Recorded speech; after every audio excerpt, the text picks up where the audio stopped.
সামনে আসছে নির্বাচন, আপনি তখন অবাক হয়ে যাবেন। অনেক নতুন নতুন হাজী সাহেব আমাদের সমাজের মধ্যে দেখতে পাবেন, আমাদের ওয়ার্ডের মধ্যে দেখতে পাবেন, আসনের মধ্যে দেখতে পাবেন।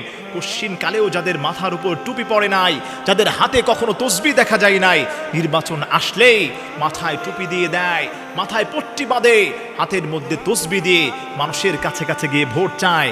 আপনাকে আমি অনুরোধ করব, প্রিয় ভাইরা, বারংবার কিন্তু ভুল করেছেন, এবার আর কিন্তু ভুল করা যাবে না।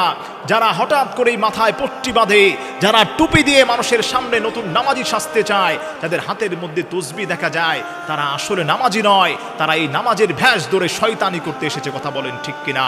এজন্য আমার প্রিয় ভাইরা, আপনি তাদেরকে ভোট দেওয়া থেকে বিরত থাকবেন। ভোটের আগে তারা অনেক মিনতি করবে, আকুতি করবে, আপনার পাশে সে আছে ইমানদার, শেষে ইমানদার সেজে শয়তানের রূপ নিয়ে আপনাকে ধোঁকা দেওয়ার চেষ্টা করবেন। এজন্য আমি আপনাকে বলি, ধোঁকা খেয়ে বোকা না হয়ে এখনই সময় আছে কোরআনের রাজ কায়েম করার। এখনই সময় হলো ইসলামের পক্ষে দাঁড়ানো। সমস্ত ইসলামের শক্তিগুলো এক ব্যানারে চলে এসেছে। আপনি কেন দূরে থাকবেন?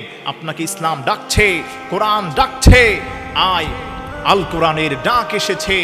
আয় ছুটে পতাকা তলে, আইরে নবীন, আইরে প্রবীণ, ছুটে পতাকা তলে। এজন্য আমার প্রিয় ভাইয়েরা, আমার প্রিয় মা বোনেরা, আল্লাহর কোরআনের ডাক এসেছে। এই সময় হলো, এই সুযোগ হলো ইসলামের পক্ষে দাঁড়ানোর। এই সময়টা হলো কোরআনের পক্ষে সাপোর্ট দেওয়ার। আপনি যদি একটি ভোট কোরআনের পক্ষে দিতে পারেন, কিয়ামতের মাঠে আপনার জন্য নাজাতের ওসিলা হতে পারে। এমন ব্যক্তিকে আপনি ভোট দিলেন, সমর্থন করলেন, যেই ব্যক্তি আপনার সামনে এসে দাড়ি টুপি লাগিয়ে নির্বাচনের জন্য ভোট চায়, নির্বাচন হয়ে গেলে জনগণকে চেনে না, অন্যায় করে, অবিচার করে, চুরি করে লক্ষ লক্ষ টাকা দেশ থেকে পাচার করে দেয়, হাজার হাজার কোটি টাকা পাচার করে দেয়, তাকে যদি আপনি সমর্থন করেন, আল্লাহর নবী বলে দিয়েছেন, ভোট হচ্ছে একটি আমানত। এই আমানতের খেয়ানত যদি আপনি করেন, আল্লাহর কাঠগড়ায় আপনাকে জবাব দিতে হবে, আল্লাহর দরবারে আপনাকে জবাব দিতে হবে।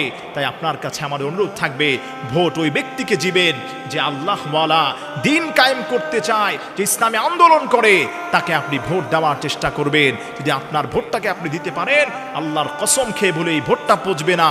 ইসলামের পক্ষে, কোরআনের পক্ষে যদি, কোরআনের শক্তি যদি ক্ষমতায় যেতে পারে, কখনো চুরি হবে না, ডাকাতি হবে না, রাহাজানি হবে না, ছিনতাই হবে না, ধর্ষণের মতো কোনো ঘটনা আপনার সমাজ, পরিবারে, রাষ্ট্রে আপনি দেখতে পাবেন না।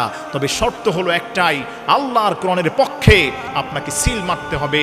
ভোট যদি দিতে হয় কোরআনের পক্ষে দিব, শপথ করবেন, রায় যদি দিতে হয় কোরআনের পক্ষেই আমি রায় দিব। এটাই হচ্ছে আমার শেষ কথা, এটাই হচ্ছে আমার প্রথম কথা, ইনশাআল্লাহ।